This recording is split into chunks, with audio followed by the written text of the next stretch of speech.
dulu, nama saya Gayu Kalih Prasesti, merupakan salah satu tim pengajar untuk mata kuliah Farmakologi 2 ini.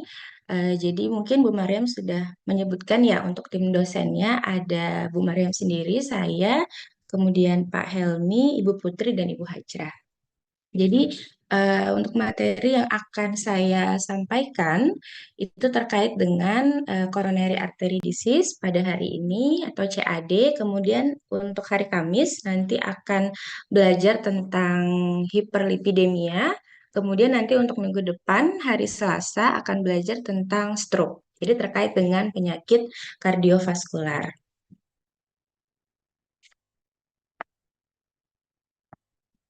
Oke, mungkin saya mulai dari definisi ya, dari CAD. Pekan lalu pasti sudah belajar ya tentang penyakit kardiovaskular. Gambaran umumnya sudah disampaikan oleh Ibu Mariam dan sudah mempelajari gitu ya tentang hipertensi. Jadi terkait dengan penyakit kardiovaskular itu sangat banyak pengelompokannya. Nah, terkait dengan insidensi gitu ya dari penyakit kardiovaskular, jadi secara epidemiologi penyakit kardiovaskular ini merupakan ya penyebab gitu ya kematian tertinggi di dunia. Kalau kita lihat di sini sangat bisa dilihat di sini ini data dari WHO. Jadi penyakit kardiovaskular ini merupakan penyebab kematian tertinggi nomor satu gitu ya di dunia. Nah, kemudian beberapa faktor resiko dari penyakit kardiovaskular ini, ya antara lain, sini yang pertama ada tekanan darah yang tinggi atau istilahnya adalah hipertensi. Kemarin sudah dijelaskan ya lebih banyak oleh Ibu Mariam. Kemudian kolesterol yang tinggi, lalu obesitas, polusi udara, kemudian kurangnya aktivitas ya bergerak, lalu pola hidup tentunya yang kurang sehat, ada diabetes, merokok, penyakit ginjal, dan juga penggunaan alkohol.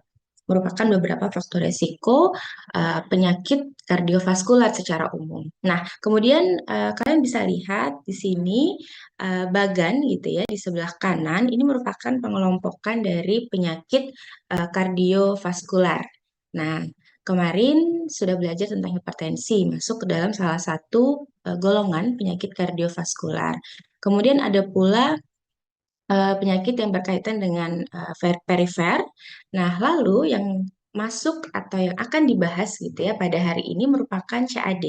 CAD atau merupakan singkatan dari coronary artery disease. Ini merupakan kelompok penyakit yang terjadi pada jantung yang berkaitan dengan kondisi kekurangan oksigen. Makanya di sini istilahnya adalah ischemic heart disease gitu ya. Jadi penyakit pada jantung yang berkaitan dengan kondisi iskemi. Iskemi itu apa?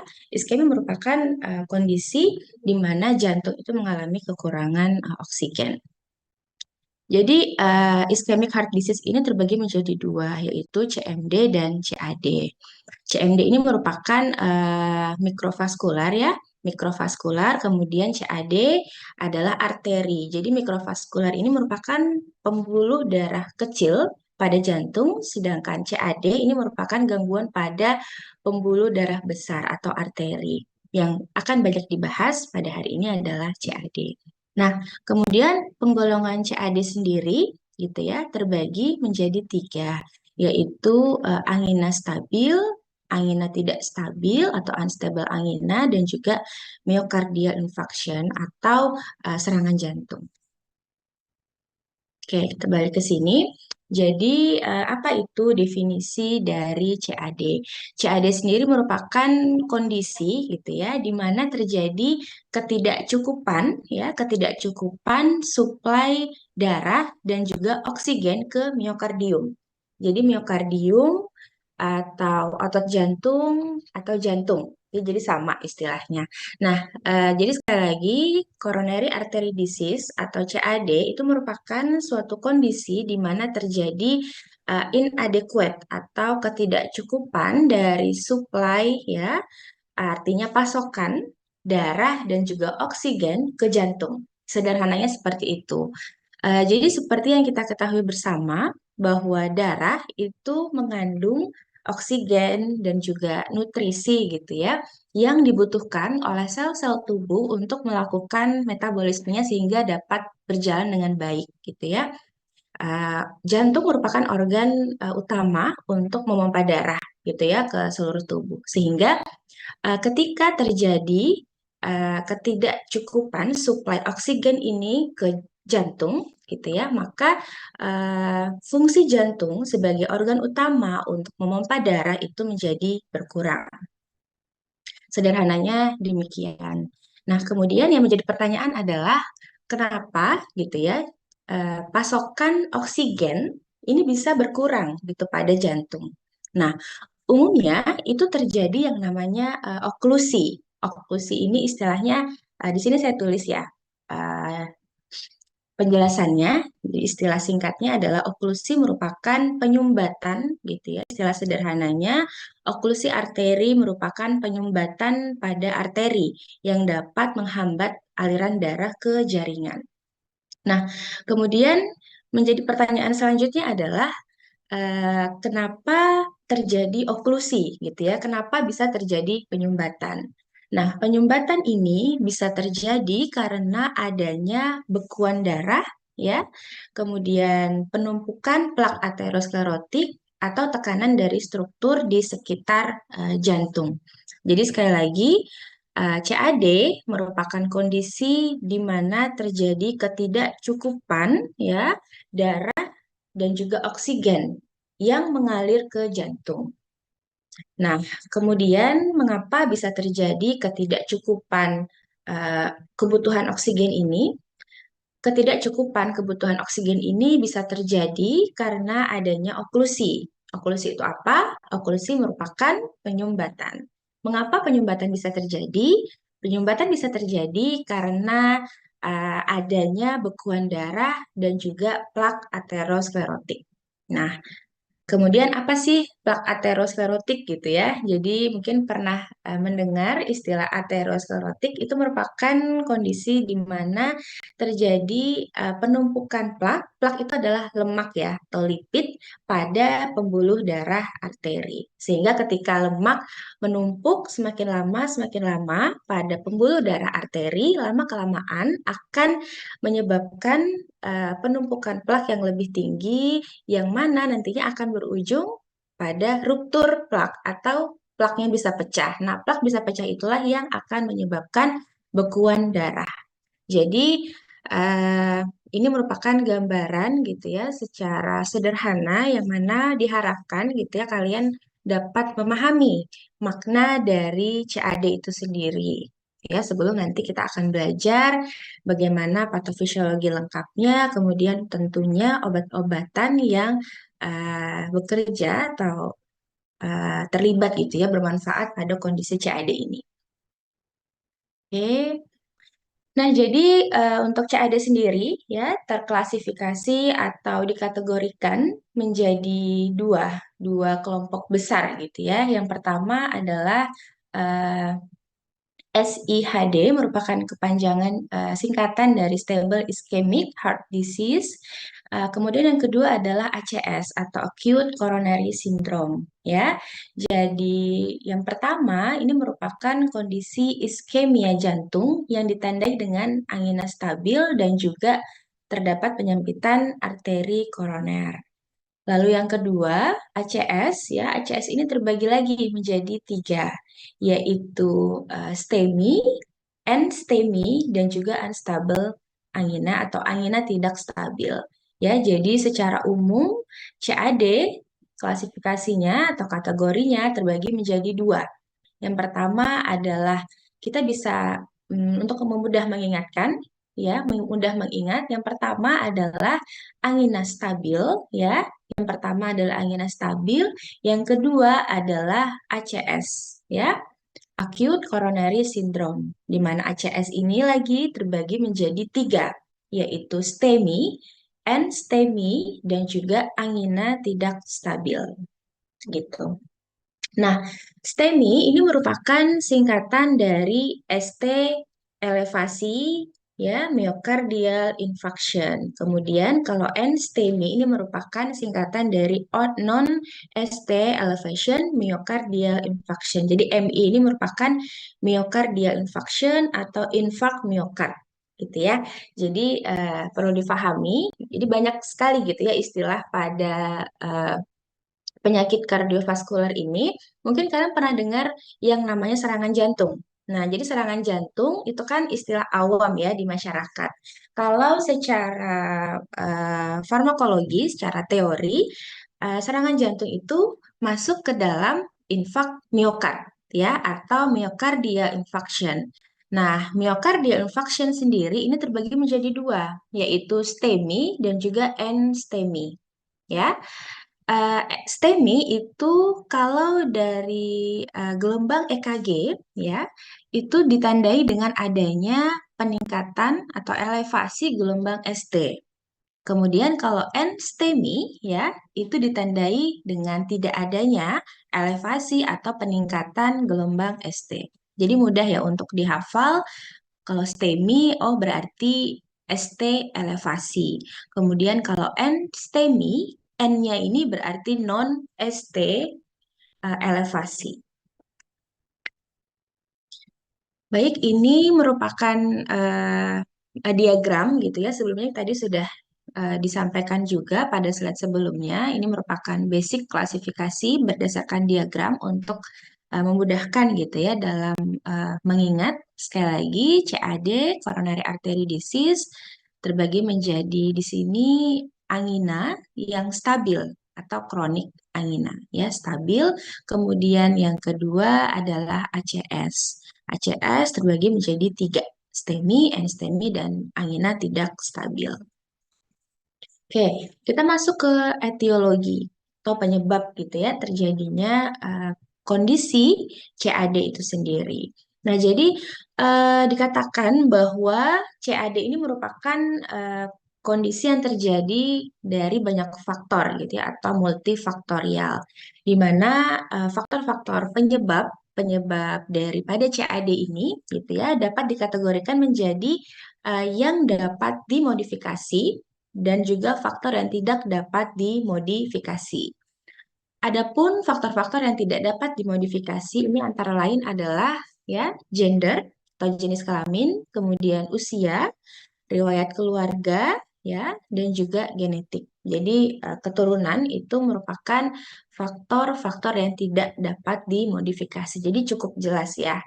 Usia, kemudian jenis kelamin, riwayat keluarga, dan juga genetik. Lalu faktor resiko yang eh, dapat dimodifikasi. Di sini sudah jelas juga antara lain adalah merokok, kemudian obesitas, kadar lipid dan juga psikososial variabel.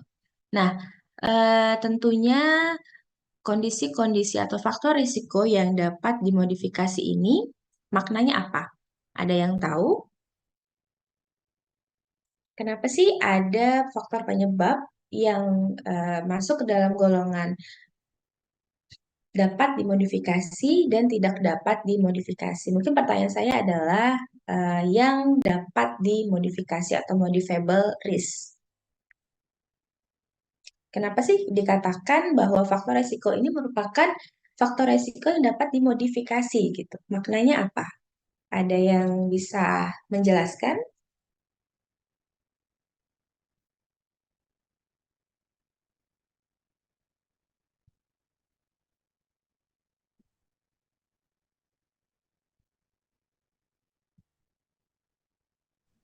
Izin menjawab, Bu. Ya, silakan, Sasi. Perkenalkan nama saya Sasi dari kelas A. Saya izin menjawab. Jadi maksud yang faktor dapat dimodifikasi ini kan contohnya yang pertama itu merokok. Dapat dimodifikasi itu berarti kita bisa mengubah pola hidup kita agar terhindar dari faktor-faktor tersebut. Jadi misalnya dengan mengurangi frekuensi penggunaan rokok atau menghentikan sama sekali. Jadi kita bisa terhindar dari si penyakit kardiovaskular CAD ini, Bu. Ya, Begitu baik. contohnya. Terima kasih. Ya, terima kasih Sasi. Jadi benar ya bahwa kenapa sih dibilang ini merupakan faktor risiko yang dapat dimodifikasi karena kebiasaan merokok, kemudian merokok ini ya contohnya. Merokok itu kan suatu hal yang kita dapat cegah gitu ya, dapat hindari. Karena kita sudah tahu bahwa rokok itu merupakan eh, kebiasaan yang dapat membahayakan di kemudian hari. Sehingga itu dapat menjadi suatu pilihan gitu ya. Apakah kita mau tetap merokok atau tidak. Karena kita sudah tahu bahwa ketika memilih untuk menjadi perokok, maka risiko-risiko penyakit itu dapat datang di depan gitu ya. Nah, kemudian obesitas. Obesitas kan juga merupakan salah satu ini ya, eh, kumpulan gitu ya, akumulasi dari kebiasaan tentunya pola makan, pola hidup yang tidak sehat ya, banyak makan dan kurang aktivitas gitu sehingga menyebabkan penumpukan kalori ya yang dapat terlihat secara fenotip berat badan yang meningkat sehingga itu semua dapat dicegah begitupun dengan kadar lipid. Oke, saya lanjutkan. Kemudian di sini ada penjelasan bahwa laki-laki gitu ya itu lebih berfaktor resiko daripada perempuan. Oke, lalu di sini hiperkolesterolemia gitu ya. Ini juga merupakan faktor risiko yang dapat dimodifikasi karena kolesterol itu tentu berkaitan dengan pola makan ya. Kalau misalnya kita sering makan makanan yang tidak sehat ya, junk food, apalagi mungkin biasanya kalau mahasiswa itu suka apa ya? Mungkin kurang ada waktu ya untuk memasak ya atau memilih makanan yang sehat biasanya cepat saji maka itu sangat mempengaruhi ya dari kadar kolesterol. Apalagi nanti kita akan belajar juga untuk praktikum pekan depan yang hari ini kita juga sudah mulai ya untuk apa namanya cek kolesterol. Nanti kita akan belajar tentang penyakit hiperlipidemia tapi untuk minggu depan. Maaf hari Kamis.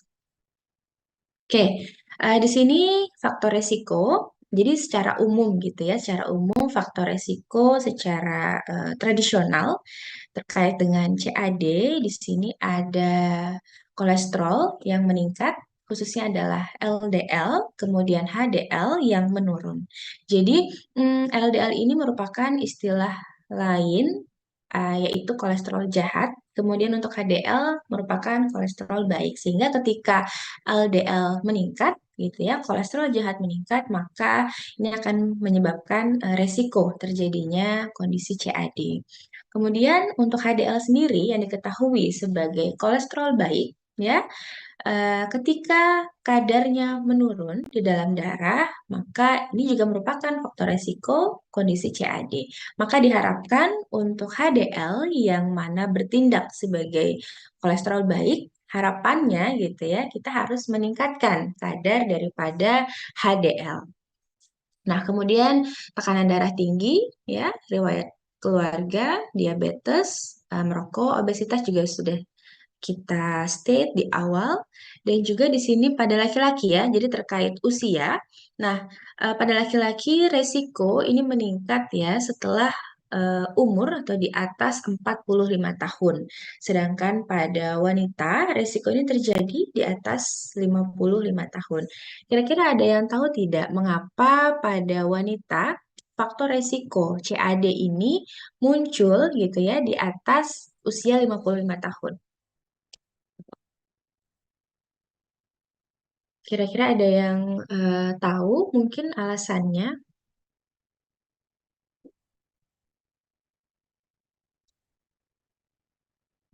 Karena pembuluh darahnya menua, Ibu. Siapa ini? Saya, Ibu. Jessica. Iya, Ibu. Oke, bagaimana bisa diulang Karena kan alasannya? orang udah tua itu biasanya pembuluh darahnya itu jadi kurang elastis atau jadi kaku gitu, Bu.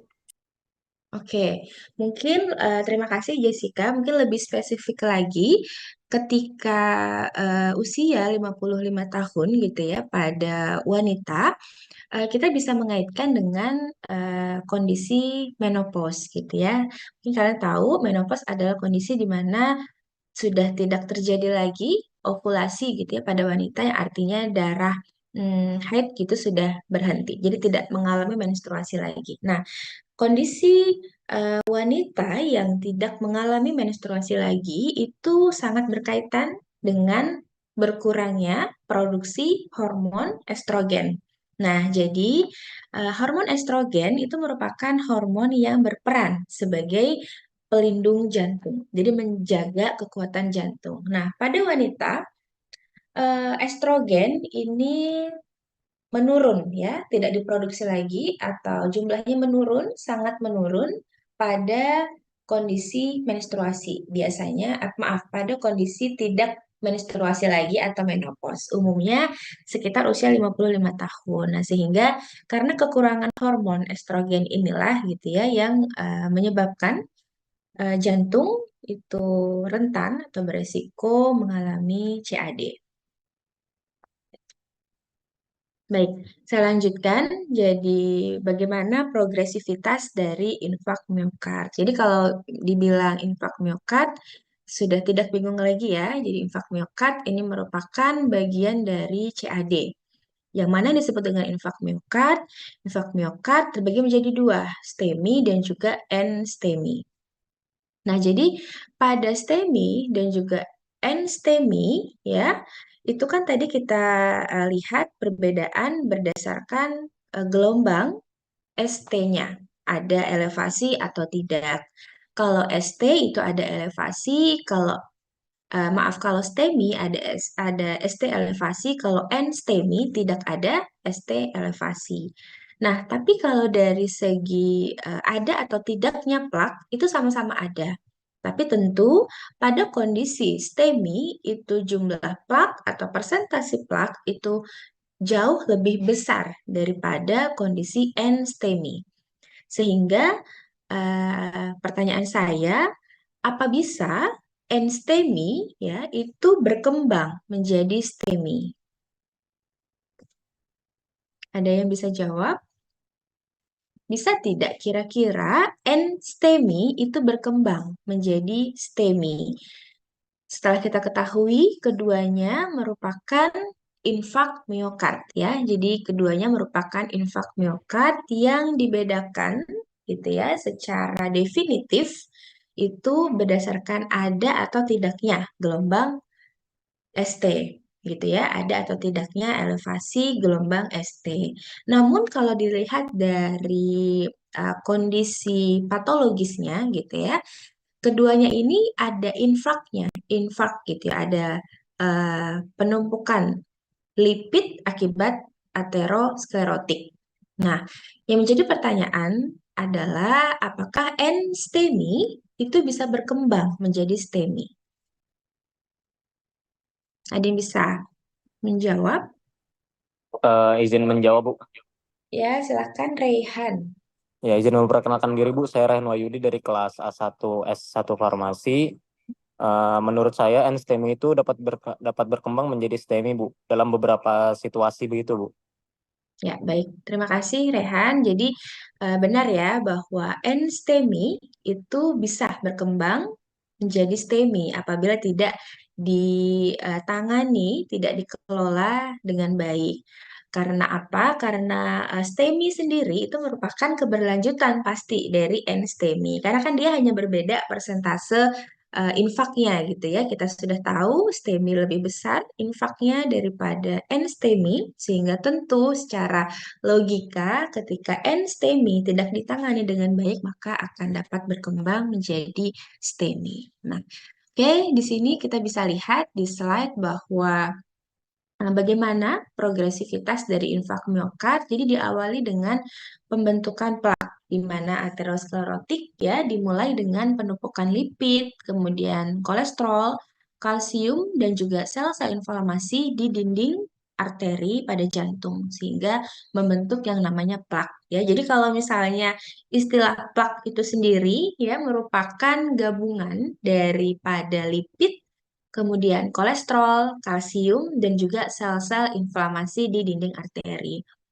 Eh, Mungkin izin bertanya, kalian sudah mendapatkan mata kuliah imunologi atau belum? Belum, Ibu. Belum atau sudah? Oh, Belum, oke. Nah, jadi di sini kan ada istilah sel-sel inflamasi gitu ya. Kenapa sel-sel inflamasi itu menjadi gabungan pembentuk daripada plak?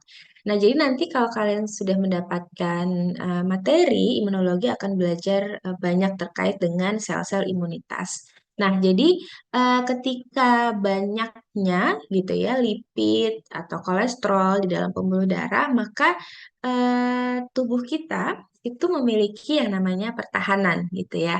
Salah satu pertahanan untuk melawan kolesterol yang ada di dalam dinding arteri itu adalah dengan eh, adanya sel-sel imun yang berperan. Salah satunya adalah makrofag. Jadi makrofag itu merupakan sel imun yang bertugas untuk istilahnya ya memakan secara sederhana memakan kolesterol-kolesterol jahat yang masuk ke dalam tubuh kita. Namun, ada konsekuensinya ketika makrofag itu berhasil memakan kolesterol yang jahat tadi, yaitu dengan terbentuknya yang namanya sel busa. Nah, merupakan produk akhir ya ketika makrofag berhasil memakan kolesterol. Jadi di sini adanya sel-sel inflamasi di dinding arteri sebenarnya merupakan salah satu bentuk pertahanan tubuh gitu ya. Tapi kalau kebanyakan ya, kebanyakan maka ya itu tadi akan membentuk plak di dinding arteri. Jadi tentu tubuh kita sudah diberikan berbagai apa ya merupakan sistem yang sangat kompleks. Ketika kita memakan sesuatu yang buruk-buruk gitu ya istilahnya, mengandung lemak-lemak jahat, maka tubuh kita juga punya proteksi, punya pertahanan. Ketika kita berbicara tentang lemak hari ini, maka tadi ada sel imun yang namanya makrofag, dia akan memakan kolesterol yang tidak baik tadi, tapi ada konsekuensinya, yaitu lama-kelamaan jika terlalu banyak, nantinya akan berkolaborasi untuk membentuk plak aterosklerotik. Jadi tentu yang memang tubuh kita punya pertahanan, tapi kalau terlalu banyak ya, tentu segala sesuatu yang berlebihan itu tidaklah baik gitu ya. Nah, kemudian yang pertama tadi pembentukan plak. Yang kedua adalah ruptur plak. Apa sih ruptur plak itu? Jadi ketika plak menjadi tidak stabil dan lapisan fibrosanya itu pecah, konten plak gitu ya atau apa istilahnya ya? Hmm, komposisi lah ya, komposisi dari plak yang kaya akan lipid dan trombogenik terpapar pada aliran darah. Jadi intinya ruptur plak secara sederhana merupakan kondisi plaknya itu pecah gitu. Lalu yang ketiga adalah pembentukan trombus di mana paparan ya, paparan dari plak yang pecah tadi nanti kan akan bertemu dengan aliran darah di arteri ya. Nah, di mana paparan ini akan memicu aktivasi dan juga agregasi ya, agregasi dari platelet serta memicu pembentukan fibrin yang mengarah pada pembentukan trombus. Nah, jadi trombus inilah yang dapat menyumbat arteri dan menyebabkan infark miokard gitu. Jadi trombus ini istilah sederhananya merupakan suatu gumpalan gitu ya, gumpalan akibat adanya aktivasi dan juga agregasi platelet yang memicu pembentukan fibrin. Fibrin semakin banyak akan membentuk trombus. Oke. Sekali lagi, secara sederhana, infak miokard itu diawali dari adanya penumpukan plak, di mana plak merupakan akumulasi dari adanya tingginya jumlah lipid, kolesterol, dan sel-sel inflamasi di pembuluh darah arteri. Kemudian dilanjutkan dengan plak yang pecah. Plak yang pecah ya akan bertemu atau berinteraksi dengan komponen darah. Sehingga interaksi tersebut akan memicu aktivasi dan juga agregasi platelet yang mana akan memicu pembentukan fibrin yang mengarah pada pembentukan trombus. Jadi hasil akhirnya itu adalah trombus yang dapat menyumbat arteri dan menyebabkan infak miokard. Oke, jadi istilah-istilah yang menurut saya penting untuk kita pahami bersama ya pada kondisi CAD ini adalah nekrosis, kemudian infark, hipoksia, dan iskemia. Ini adalah istilah-istilah yang saya rasa penting untuk difahami dan apa sih perbedaannya gitu ya. Nah, yang pertama adalah nekrosis. Jadi nekrosis ini mengacu pada proses kematian sel yang tidak terprogram, yang mana yang tidak terprogram yang dapat disebabkan oleh berbagai faktor.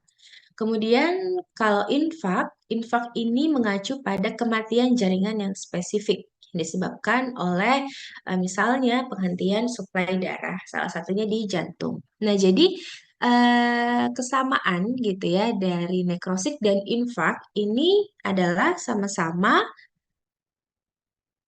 adanya kematian sel. Nah, kemudian tentu ada perbedaan.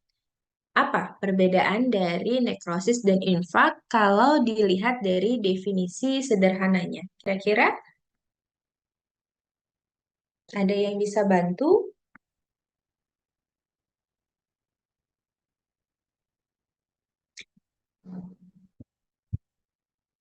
Jadi kondisi infak miokard itu kan terjadi kekurangan oksigen gitu ya pada jantung. Nah, yang mana ketika jantung mengalami kekurangan oksigen, maka tentu akan berujung pada nekrosis atau kematian sel gitu. Nah, yang menjadi pertanyaan adalah apa makna gitu ya atau perbedaan secara konseptual dari nekrosis dan juga infak kalau kita kaitkan dengan kondisi CAD atau infak miokard.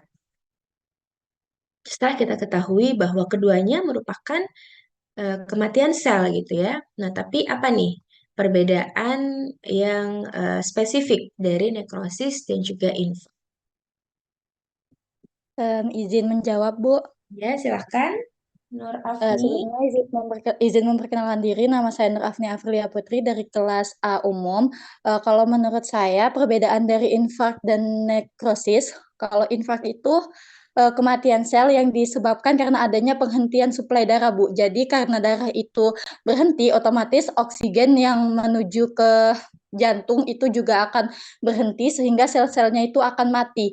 Nah, sedangkan nekrosis itu dia disebabkan oleh kematian dari infark ini, Bu. Jadi dia menyebabkan nekrosis. Jadi kalau infark itu disebabkan oleh penghentian suplai darahnya, sedangkan nekrosis itu disebabkan karena adanya kerusakan sel pada infark ini, Bu. Oke, baik. Terima kasih Nur Afni. Sudah benar, tapi mungkin saya tambahkan sedikit gitu ya, bahwa memang kalau infak itu secara spesifik terjadi karena kondisi iskemi, kekurangan oksigen. Jadi kata kuncinya itu. Nah, kemudian kalau nekrosis sendiri, salah satunya itu bisa disebabkan karena infak gitu ya. Nah, jadi di sini kita bisa lihat definisinya, nekrosis disebabkan oleh berbagai faktor. Jadi bisa karena kekurangan oksigen atau karena kondisi-kondisi lain gitu ya. Misalnya ya kondisi lain misalnya adanya induksi senyawa-senyawa yang bisa menyebabkan sel menjadi rusak tanpa mekanisme hipoksia atau mekanisme kekurangan oksigen. Nah, itu yang pertama. Kemudian yang kedua adalah nekrosis itu kematian sel secara umum, kemudian bisa di berbagai jaringan. Kalau infark gitu ya, nah itu kematian jaringan yang spesifik, benar-benar spesifik di satu tempat saja. Salah satunya adalah jantung, atau misalnya kalau berbicara tentang stroke gitu ya, itu bisa terjadi infark pada daerah otak. Oke, terima kasih. Kemudian saya lanjutkan yang kedua adalah mengenal istilah hipoksia dan juga iskemia. Nah, jadi hipoksia dan iskemia pada prinsipnya itu adalah oksigen yang menurun atau kekurangan oksigen, gitu ya. Tapi tentu ada perbedaannya. Jadi kita bisa lihat di sini, kalau hipoksia ini dari manifestasi dan gejala, gejalanya lebih terkait dengan kurangnya oksigen secara umum, seperti sesak napas dan juga kelemahan. Nah, kalau iskemia, ini gejalanya lebih spesifik pada daerah yang terkena, ya, seperti nyeri angina pada iskemia jantung atau nyeri ekstremitas pada iskemia perifer. Kemudian, bagaimana dengan dampak jaringan yang terpengaruh? Jadi, kalau hipoksia menyebabkan disfungsi jaringan, terutama karena kekurangan oksigen. Sedangkan kalau iskemia menyebabkan kerusakan jaringan yang lebih luas, gitu ya, karena kekurangan oksigen, nutrisi, dan juga akumulasi produk sisa metabolisme. Jadi kalau secara garis besar gitu ya, maknanya adalah dari hipoksia dan iskemia ini adalah sama, yaitu kekurangan oksigen. Tetapi kalau ditelisik lebih dalam lagi gitu ya, maka iskemia itu lebih spesifik pada daerah yang terkena.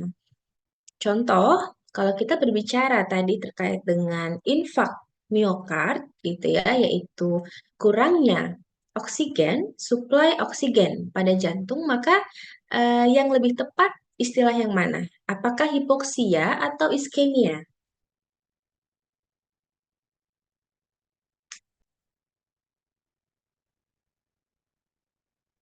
Izin menjawab, Bu. Ya, silahkan. Rafli. Sebelumnya perkenalkan, Bu, nama saya Muhammad Rafli Abdillah dari Prodi S1 Farmasi Umum kelas A1. Menurut saya itu terjadinya karena iskemia, Bu. Karena kan iskemia itu terjadi pada tempat yang spesifik. Seperti yang Ibu sebutkan tadi, terjadi pada jantung, Bu. Baik, ya benar. Jadi terima kasih Rafli. Jadi cukup jelas ya kalau kita berbicara tentang kondisi kekurangan oksigen pada infak miokard, pada jantung, maka kita akan uh, berbicara tentang istilah iskemia. Nah, tetapi kalau misalnya kita bicara tentang manifestasi, gitu ya, manifestasi adanya sesak napas atau kelemahan, meskipun itu terjadi akibat infak miokard, maka kita bicaranya atau istilah yang tepat itu adalah hipoksia. Jadi bisa saja kondisi infak miokard itu mengalami hipoksia. Jadi hipoksia itu lebih kita melihat secara fenotip ya, pasien dari luar ketika terjadi sesak napas, berarti itu terjadi hipoksia. Sekali lagi, hipoksia merupakan kekurangan oksigen secara umum atau general. Tapi kalau kita telisik lebih dalam lagi, apa yang terjadi pada jantung, maka itu lebih tepat istilahnya adalah iskemia.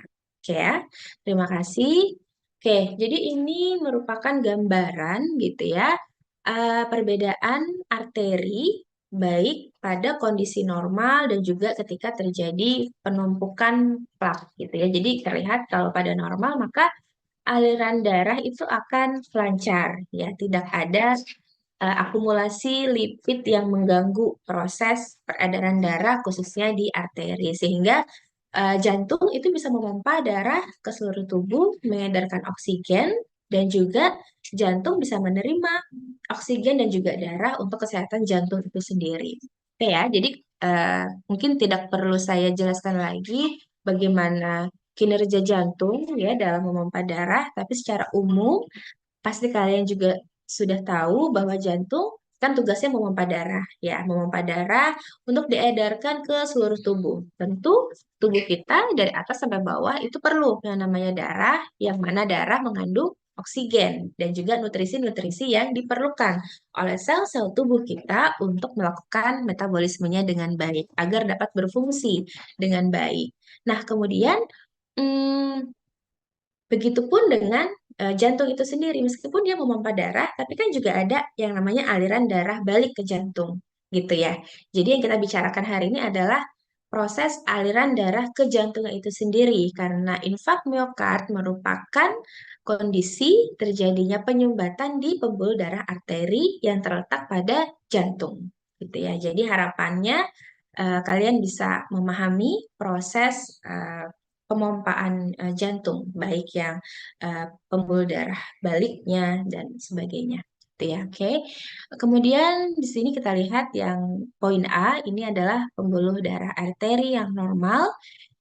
Sekali lagi tidak ada plaknya gitu ya. Lalu yang B. Nah, ini mulai ada plak ya. Tadi plak sekali lagi akibat akumulasi lipid gitu ya, kolesterol dan juga sel-sel inflamasi yang berkolaborasi membentuk suatu plak atau istilahnya aterosklerotik. Nah, jadi di sini nanti dia akan menempel pada pembuluh darah. Di sini sudah terlihat gitu ya bahwa pastilah aliran darah itu menjadi terganggu. Yang mana yang awalnya ini tidak ada plak, kemudian ketika terjadi penumpukan plak, tentu ya akan juga mempengaruhi elastisitas dari ini. Yang warna pink ini merupakan elastisitas dari pembuluh darah.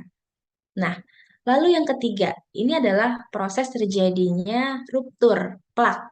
Tadi masih ingat? Masih ingat maknanya dari ruptur plak? Apa secara sederhana aja? Ruptur plak artinya plaknya. Pecah, Bu. Iya, benar. Jadi ruptur plak secara sederhana ya, untuk lebih memudahkan, plaknya menjadi pecah. Kemudian ketika plaknya itu menjadi pecah, maka eh, plak gitu ya akan berinteraksi dengan komponen darah. Kan darah itu kalau berbicara tentang darah banyak komponennya. Salah satunya di sini yang terlibat adalah platelet gitu ya, di mana ketika komponen plak ini ruptur, maka akan mengaktifasi platelet yang mana nanti akan menyebabkan terbentuknya trombus ujung-ujungnya ya atau gumpalan yang akan menyebabkan oklusi pada pembuluh darah. Nah, jadi di sini manifestasinya secara klinis ya akan menyebabkan angina tidak stabil, kemudian MI sendiri jadi STEMI atau NSTEMI dan juga kematian ya bisa menyebabkan kematian pada penyakit jantung koroner. Oke, lalu kita sudah belajar tentang patofisiologi, definisinya dari CAD dan juga infak miokard. Kita beralih gitu ya pada biomarker ya. Jadi ada beberapa biomarker yang berperan gitu ya dalam penentuan progresivitas dari infak miokard. Nah, bisa dilihat di sini ada biomarker CKMB, kemudian AST, LDH, troponin I, dan troponin T. Jadi beberapa biomarker ini berperan gitu ya dalam melihat atau mendeteksi gitu ya terjadinya kondisi infak miokard. Mungkin yang paling spesifik gitu ya, yang paling spesifik ini adalah troponin dan juga CKMB. Karena kalau LDH ini biasanya menggambarkan kerusakan jaringan secara umum, tidak hanya di jantung, begitu. Tapi kalau CKMB ini merupakan biomarker ya, enzim yang dilepaskan ke darah ya apabila jantung mengalami kerusakan maka CKMB itu dilepaskan sehingga kita bisa mendeteksi ya apabila jantung itu terjadi kerusakan, maka CKMB bisa terdeteksi di dalam darah. Mungkin kalian juga sudah baca modul ya, kalau di modul praktikum kita pada hari ini kan ada beberapa biomarker ya, antara lain CK atau kreatin kinase, ada CKMB, dan juga LDH, serta SGOT dan SGPT. Nah, jadi beberapa biomarker itu dapat membantu ya untuk menilai kerusakan jantung. Jadi di sini bisa dilihat kalau CKMB ini bisa naik ya 4 kali lipat dari kondisi normalnya pada saat kondisi infak miokard. Maknanya seperti itu. Kalau yang ini contohnya, yang warna merah, ini troponin T, maka dia bisa naik 6 kali lipat dari kondisi normal. Kemudian dia bisa dideteksi ya itu sampai dengan 7 hari setelah kondisi infak itu terjadi. Seperti itu cara membacanya. Baik, saya lanjutkan. Ini menggambarkan ya, tabel ini menggambarkan marker jantung ya atau marker untuk menilai kerusakan jantung, bagaimana sensitivitasnya dan spesifitasnya. Nah, jadi kalau dilihat di sini yang paling sensitif dan juga spesifik ya itu adalah troponin I dan troponin T gitu. Maaf. Oke, pertanyaannya adalah kira-kira kalian bisa membayangkan tidak apa sih bedanya antara sensitif dan juga spesifik? Kalau dilihat dari penggambaran biomarker ini. Jadi kalau plus plus plus ini artinya kan semakin tinggi gitu poin sensitivitasnya, baik sensitivitas maupun spesifisitas. Kira-kira ada yang punya bayangan, pendapat? Apa sih bedanya antara sensitif dan juga spesifik dalam penentuan kadar biomarker jantung? Tidak apa-apa salah ya, karena kan mungkin kita lebih diskusi saja. Jadi mungkin saya ingin mengetahui bagaimana kira-kira eh, pemahaman gitu ya kalian dalam memahami istilah dalam penentuan biomarker ini. Ada yang mau coba? Kira-kira apa sih bedanya gitu ya antara sensitif dan juga spesifik? Mungkin salah satu aja, sensitif bagaimana atau spesifik bagaimana. Ada yang mencoba mungkin spesifik dulu, mau menjelaskan spesifik dulu boleh.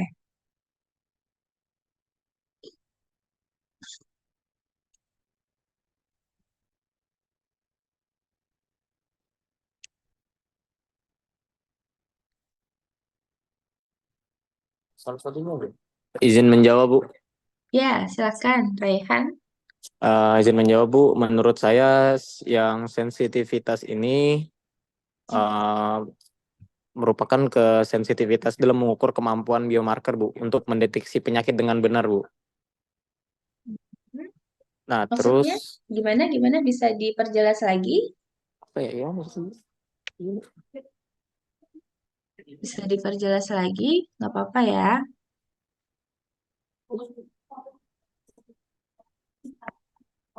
eh, sensitivitasnya itu, Bu, maksudnya seperti mengukur kemampuan tes untuk mendeteksi individu yang benar-benar memiliki penyakit atau tidaknya, Bu. Oke. Oke, Nah, spesifik. Kalau spesifik eh, gimana? kalau spesifik itu, Bu, untuk mengukur kemampuan ataupun mendeteksi individu yang tidak memiliki penyakit, Bu. Yang tidak memiliki. Oke. Seperti itu. Ada lagi tambahan? Sudah. Kalau misalnya Sudah, Bu. Raihan, saya tanya aja deh Raihan lagi ya, mumpung ini lagi open mic. Jadi mungkin tadi yang Raihan jelaskan, nggak apa-apa ya, sekalian. Jadi kalau yang tadi Raihan jelaskan itu kan terkait dengan ke pasien gitu. Nah, tapi mungkin bahasan kita hari ini adalah eh, biomarker ini gitu ya, di dalam proses atau keterlibatannya gitu ya, di dalam deteksi penyakit infak miokard. Kira-kira gimana?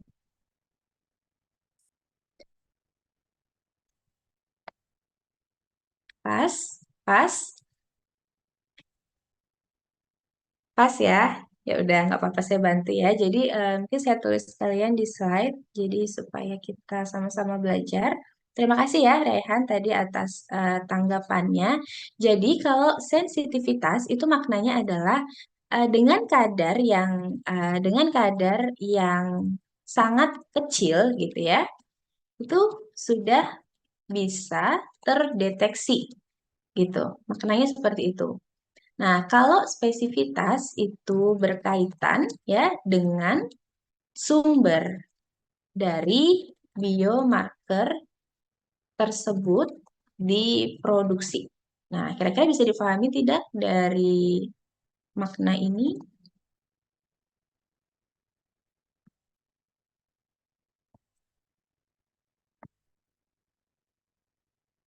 Ini ya. Nah,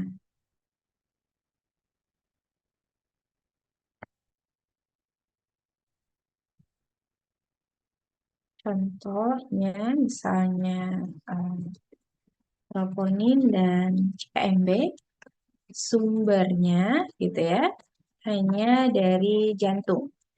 Sedangkan kalau kita berbicara CK gitu ya, misalnya CK,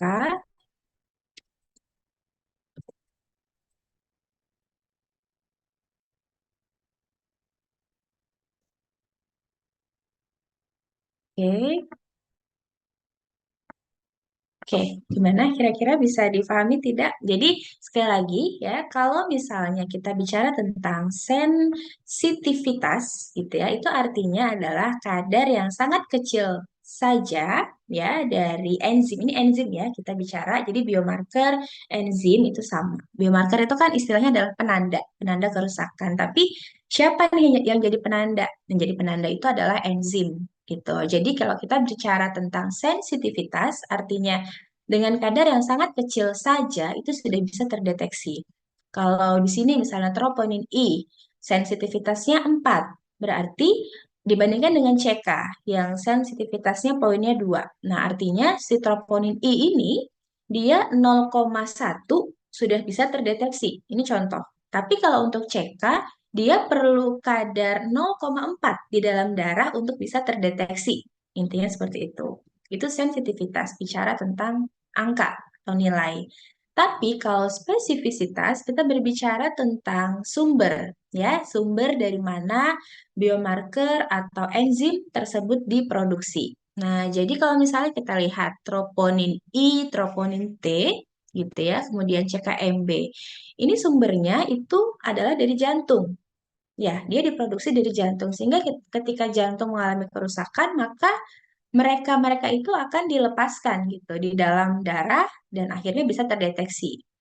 Nah, kalau kita lihat CK ini adalah kreatinin kinase. Jadi kreatinin kinase ini dia diproduksi pada otot jantung juga ada dan otot otot lain. Jadi misalnya pada ya tubuh kita kan sangat banyak ototnya juga ya selain pada jantung. Jadi itu maknanya. Jadi tidak spesifik. Ketika kita bisa mendeteksi kadar CK yang meningkat, maka itu tidak selalu menggambarkan kerusakan yang terjadi pada jantung. Melainkan bisa juga terjadi kerusakan-kerusakan pada otot lainnya. Oke, bisa difahami? Sampai sini ada yang mau ditanyakan dulu? Atau sudah cukup jelas? Bingung? Tidak ya, jadi nanti bisa dibaca-baca lagi. Oke, kita masuk ke dalam terapi pengobatan. Oke, sudah setengah 9 ya. Oke, ini adalah terapi pengobatan terkait farmakologi. Jadi, karena CAD ini merupakan multifaktorial yang kita sudah belajar, dia itu diawali dari tingginya kadar lemak di dalam tubuh gitu ya. Maka eh, proses terapi farmakologinya ya itu sudah dimulai dari preventifnya gitu. Jadi sebelum ada tanda-tanda manifestasi klinik muncul terkait dengan CAD, maka harus dikontrol gitu faktor resikonya dan juga tentu bisa diawali dengan terapi non farmakologi seperti exercise, kemudian diet gitu ya, diet sehat dan juga kelola dalam artian misalnya merokok awalnya tentu harus berhenti merokok. Jadi kalau sudah menyadari bahwa oh saya ini memiliki faktor resiko nih terjadi CAD, maka tentu utamanya sebelum terapi pengobatan maka non farmakologinya yang diutamakan. Ya, kemudian ketika high risk-nya, nah ini bisa ditambahkan pengobatan seperti asam. Asam ini merupakan asam asetil salisilat ya. Jadi ini aspirin atau aspilet, kemudian statin, ini misalnya simvastatin atau vastatin ya. Kemudian ACE inhibitor. Seperti apa contohnya ACE inhibitor? Ada yang ingat? Kemarin sudah belajar ya di obat hipertensi.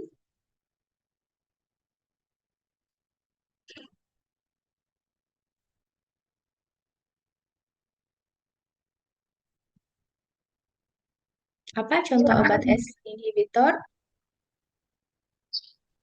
Atau Pril, Bu. Ya, selain itu, captopril. Jadi banyak ya untuk obat S inhibitor, contohnya ada captopril, ramipril ya, kemudian lisinopril gitu. Itu sangat membantu juga ya untuk dalam terapi farmakologi pada kondisi CAD. Nah, kemudian pada kondisi angina stabil, maka obat-obat yang aspilet, statin, S inhibitor ini bisa ditambah gitu ya ketika terjadi kondisi angina stabil bisa ditambah dengan terapi anti iskemia yaitu TNG. TNG ini adalah nitrogliserin ya, nitrogliserin yang biasanya digunakan secara sublingual. Lalu BB ini buat beta blocker dan juga CCB, kalsium kanal blocker. Apa contohnya CCB? Ada yang ingat? Ini rata-rata memang obat antihipertensi ya yang digunakan. CCB, CCB amlodipin ya, Amlodipin. amlodipin ya, benar amlodipin, nifedipin gitu ya. Nah, kemudian juga bisa dilakukan terapi invasif gitu ya, yaitu dengan melakukan PCI atau CABG. Nah, kemudian nanti pada kondisi ACS ya, maka bisa ditambahkan terapi anti trombotik ya dengan menggunakan heparin, aspilet, juga clopidogrel dan GP2B atau 3A antagonis. Nanti kalian bisa baca, saya berikan ya slide-nya. Oke, ini merupakan penjelasan gitu ya dari slide ini gitu ya, penjelasan lengkapnya satu persatu pada kondisi penyakit, misalnya di sini angina stabil. Jadi angina stabil merupakan kondisi di mana terjadi nyeri atau ketidaknyamanan gitu ya di dada akibat berkurangnya aliran darah ke otot jantung. Nah, kemudian nyeri dada yang terjadi pada angina stabil ini biasanya sifatnya prediktif. Artinya gejala cenderung muncul dalam pola yang dapat diprediksi. Istilah atau penjelasan sederhananya gitu ya. Angina stabil ini kondisi di mana terjadi nyeri atau rasa tidak nyaman pada dada. Namun, dia bisa mereda dengan sendirinya dengan kondisi uh, apa ya, dengan istirahat saja itu sudah cukup. Atau misalnya dapat juga dilakukan terapi farmakologi antara lain dengan menggunakan nitrogliserin yang tadi saya bilang digunakan di bawah lidah, kemudian menggunakan beta blocker dan CCB. Nah, ini mekanisme aksi dari masing-masing obat. Nanti tolong dibaca saja gitu ya. Dan juga di sini ada data-data farmakokinetik terkait dengan pola bagaimana absorpsi, distribusi, metabolisme, dan ekskresinya. Oke, ini mekanisme bagaimana nitrogliserin ya sebagai terapi farmakologi pada kondisi angina stabil. Jadi secara ringkas adalah nitrogliserin itu menyebabkan vasodilatasi atau relaksasi pada otot jantung.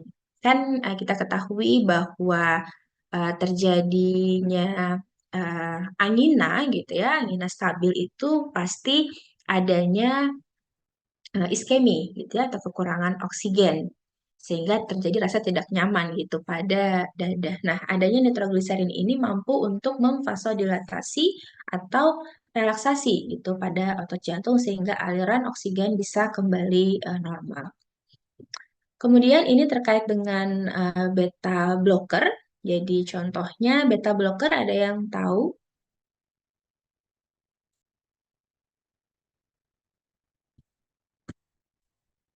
Beta blocker nih ya, ini sudah ada di slide. Nanti kalian bisa lihat beta blocker itu ada yang non-selektif, artinya bisa mengikat pada reseptor baik beta 1 dan beta 2. Kemudian yang selektif artinya hanya bisa mengikat reseptor beta 1 saja. Contoh-contohnya juga sudah tertulis di sini. Untuk yang non-selektif ada carvedilol, labetalol, nadolol, gitu ya, pindolol, propanolol. Kemudian untuk yang beta 1 selektif ada acebutolol, atenolol, bisoprol, dan lain-lain. Oke, oke, lanjut. Oke, Kemudian kita sudah bahas tentang angina stabil. Selanjutnya adalah terkait dengan terapi ya pada STEMI. Jadi STEMI ya sekali lagi merupakan bentuk infak miokard akut atau serangan jantung yang mana ditandai dengan peningkatan gelombang ST pada EKG.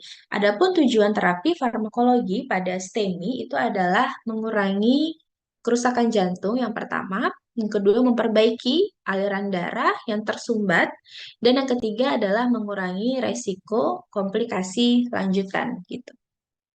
Nah, ini ada 8 terapi farmakologi STEMI. Nanti kalian bisa baca ya bahwa eh, terapi farmakologi STEMI ini cukup banyak. Antara lain adalah antiplatelet gitu ya, dengan menggunakan aspirin, kemudian eh, clopidogrel dan ticagrelor, kemudian antikoagulannya juga ada, kemudian fibrinolitik ini untuk ketika terjadi oklusi gitu ya, maka bisa memecah oklusi yang terjadi atau penyumbatan yang terjadi. Beta blocker, kemudian S inhibitor juga dipakai, nitrat, statin, dan analgesik atau morfin. Ini biasanya kalau morfin ketika masuk ke rumah sakit, jadi mengalami nyeri yang hebat, maka bisa dilakukan injeksi morfin. Ya, oke. Untuk mekanisme kerja, saya rasa kalian bisa baca nanti di slide ini, ya, karena tidak mungkin juga ya untuk dihafal dalam waktu singkat. Nanti tolong dibaca bagaimana sih mekanisme kerja dari masing-masing obat tersebut dan juga dosis yang digunakan. Oke, ini. Oke. Nah, lanjut ke NSTEMI. Jadi kita sudah tahu secara definitif apa bedanya antara STEMI dan NSTEMI. Lalu bagaimana nih dengan bagaimana dengan terapi farmakologinya? Nah, jadi ternyata terapi farmakologinya ya itu adalah mirip dengan terapi farmakologi STEMI. Perbedaannya adalah hanya satu, ada atau tidaknya tindakan invasif segera ketika serangan. Apa itu tindakan invasif? Ini merupakan tindakan yang dilakukan untuk memperbaiki gitu ya, memperbaiki aliran darah langsung pada jantung. Jadi melakukan operasi gitu ya pada jantung. Ada dua, PCI dan CABG. Oke,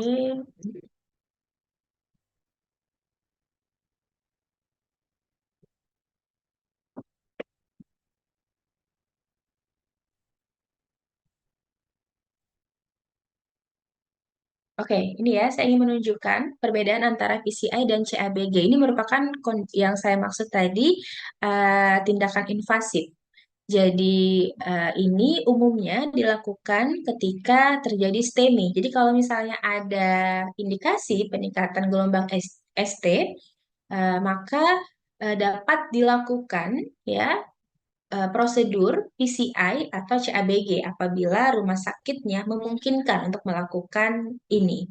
Jadi yang sebelah kiri ini adalah PCI ya. Jadi memasang ring, mungkin kalian pernah dengar ya istilah pemasangan ring jantung itu merupakan prosedur dari PCI. Sedangkan CABG ini memasang ya atau membentuk aliran baru gitu ya, aliran baru pada pembuluh pembuluh darah jantung menggunakan kateter gitu ya kalau di sini. Oke. Oke.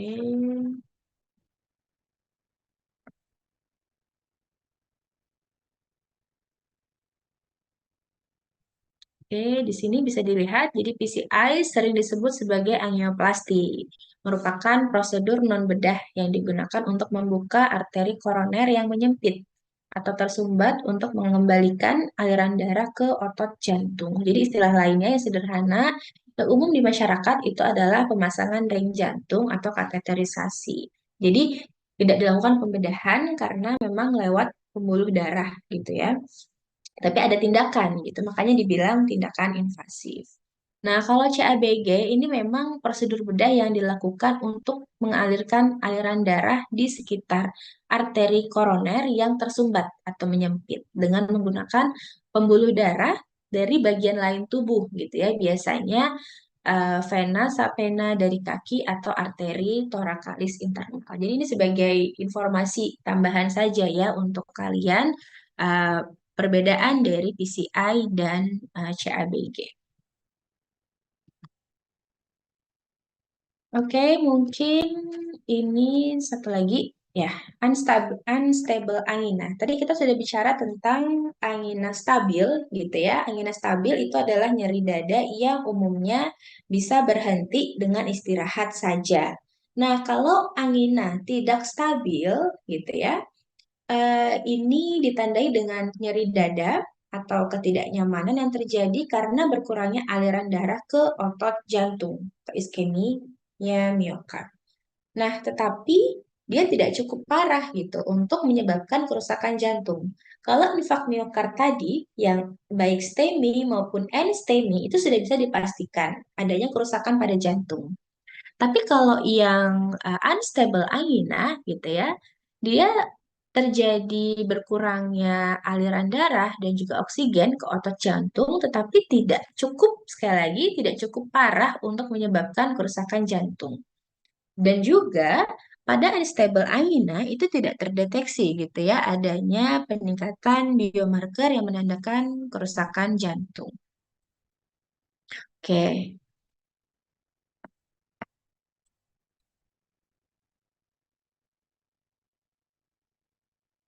Nah, kemudian ini untuk yang angina tidak stabil gitu ya, dilakukan istirahat di rumah sakit gitu ya. Biasanya sih kalau yang angina tidak stabil itu perlu oksigen gitu ya, perlu oksigen di rumah sakit. Kemudian harus diawasi ketat atau dimonitor EKG-nya secara terus-menerus untuk mendeteksi ada tidak perubahan iskemia atau aritmia pada jantung.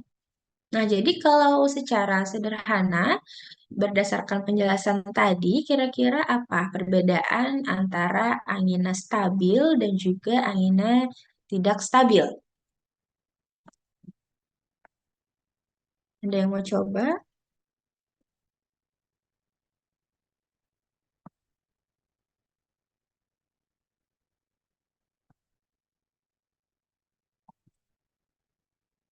Pada angina stabil tadi, perlu istirahat tidak? Izin menjawab, Perlu Bu. Ibu. Wajib obat atau tidak? Tidak Ibu. Karena nyerinya bisa mereda. Baik, terima kasih. Kalau angina tidak stabil, Perlu oksigen di rumah sakit, Bu. oke, apakah dia bisa berhenti dengan istirahat saja? Tidak bisa Ibu, harus dimonitor terus. Baik, terima kasih. Jadi benar ya. Jadi secara konsep bahwa angina stabil dan tidak stabil itu dia berbeda dalam kondisi keparahan gitu ya. Kalau angina stabil itu biasanya perlu istirahat saja ya, karena biasanya terjadi karena aktivitas yang cukup berat sehingga istirahat nanti dia akan mereda. Ya, kalau memang perlu obat bisa gitu ya, bisa pakai di bantuan oksigen juga boleh, nitrogliserin juga boleh gitu ya, yang sublingual. Tapi kalau tidak perlu juga, tapi kalau misalnya seandainya bisa mereda tanpa obat, ya berarti tidak wajib obat. Intinya itu pilihan ya. Tapi kalau angina tidak stabil, dia tidak bisa mereda hanya dengan istirahat gitu ya. Umumnya memerlukan obat. Ya,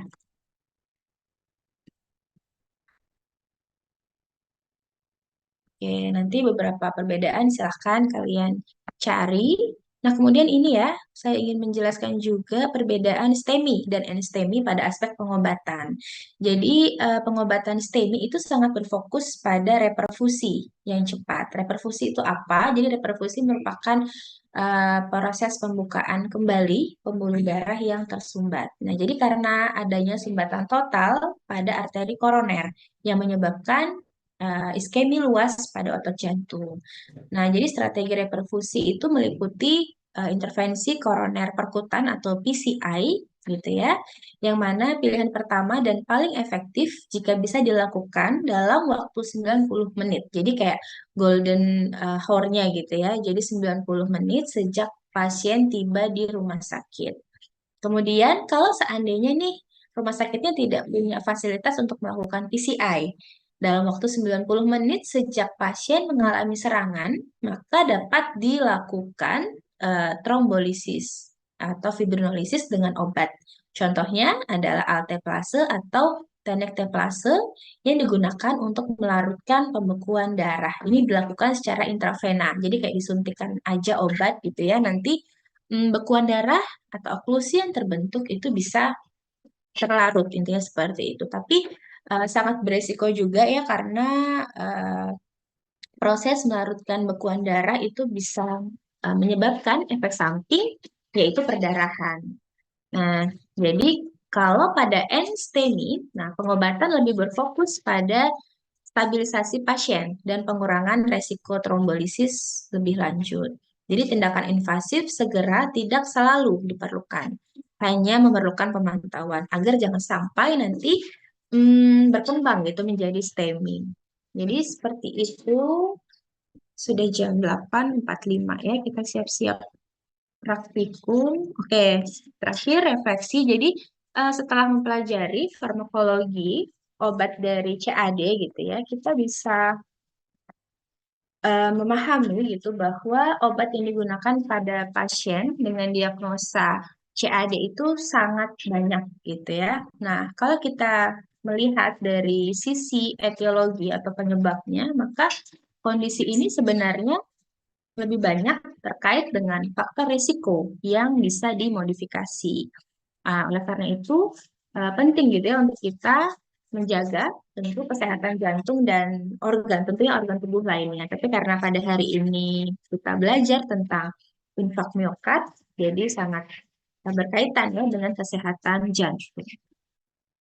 Oke, selanjutnya saya ingin membahas sedikit tentang pengantar praktikum CAD pada hari ini gitu ya dengan subjudul pembuatan model hewan infak miokard.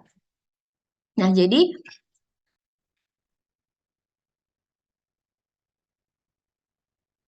oke.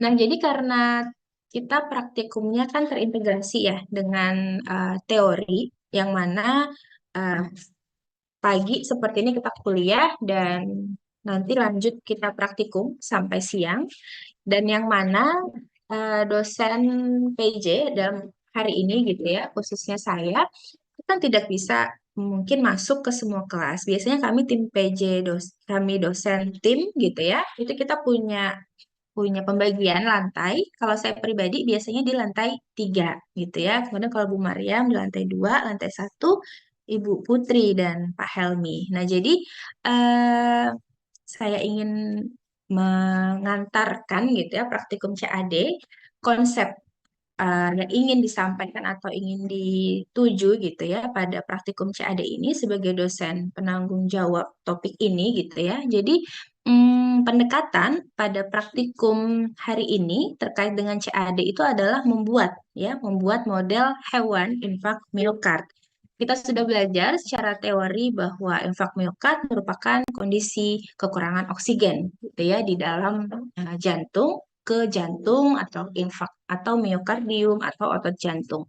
Nah, sehingga pada praktikum ini ya saya ingin menggambarkan gitu bagaimana sih membuat permodelan kondisi infak miokard itu pada hewan. Namun pada hari ini praktikumnya adalah praktikum kering karena tidak dapat melakukan induksi dengan menggunakan isoproterenol.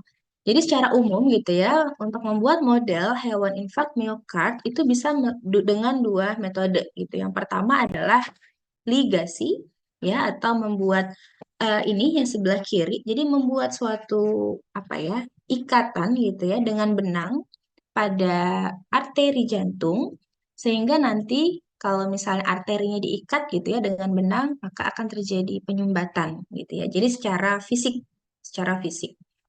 Nah, kemudian yang kedua pendekatannya adalah dengan menggunakan induksi kimia. yang kita gunakan gitu ya, yang ada di modul itu adalah isoproterenol, merupakan senyawa kimia yang umum digunakan untuk menginduksi kondisi serangan jantung atau infak miokard pada hewan, coba baik pada tikus maupun pada mencit.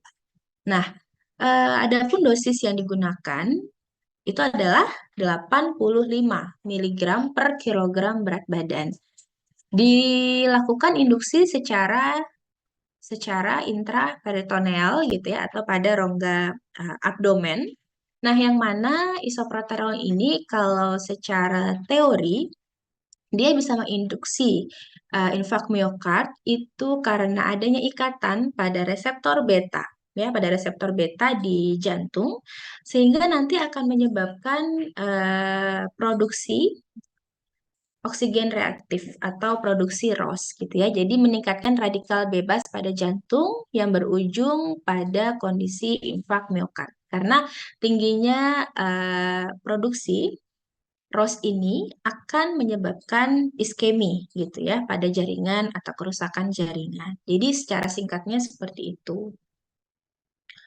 Nah, ini adalah skema pembuatan model. Jadi kalian juga tentu sudah baca ini ada di modul. Secara singkat untuk pembuatan modelnya adalah di induksi IP gitu ya, intraperitoneal selama 2 hari dengan isoproterenol dengan dosis 85 mg per kilogram berat badan selama 2 hari. Kemudian nanti dikorbankan setelah 24 jam dan darah diambil secara intrakardiak, kemudian dipotong jantungnya juga untuk melihat kondisi infaknya. Nah, kemudian kalau untuk darah, maka nanti akan dicek nih. Tadi kita sudah lihat beberapa kadar biomarker yang bisa menggambarkan kerusakan jantung. Ya, ada CKMB, CK, LDH, SGPT, dan SGOT. Nah, tapi kita tidak mengukur ya troponin. Nanti data-data praktikum nanti akan disampaikan oleh asisten masing-masing di kelas kalian. Nah, lalu karena ini berkaitan dengan jantung, juga saya ingin menyampaikan ini ada mungkin pekerjaan yang pernah saya lakukan untuk melakukan isolasi ya sel jantung pada bayi tikus. Jadi bayi tikus yang berusia 4 hari ya itu bisa diisolasi jantungnya untuk mempelajari viabilitas atau ketahanan gitu ya jantung ketika diberikan suatu sediaan ya untuk melihat mempelajari lah efektivitas dari suatu obat-obatan, bahan alam gitu ya yang memanfaatkan atau yang terfokus tertarget pada jantung. Ya, ini hanya sebagai informasi sharing saja. Nah, ini adalah gambaran ya sel otot jantung ketika diamati di bawah mikroskop. Jadi terlihat bahwa ciri khas ya dari jantung itu kan berdenyut ya, berdetak. Nah, jadi ini terlihat kalau kalian lihat di video, ini adalah hasil isolasi sel jantung. Jadi jantung itu punya ciri khas yaitu berdenyut ya atau berdetak dan bentuknya itu ya seperti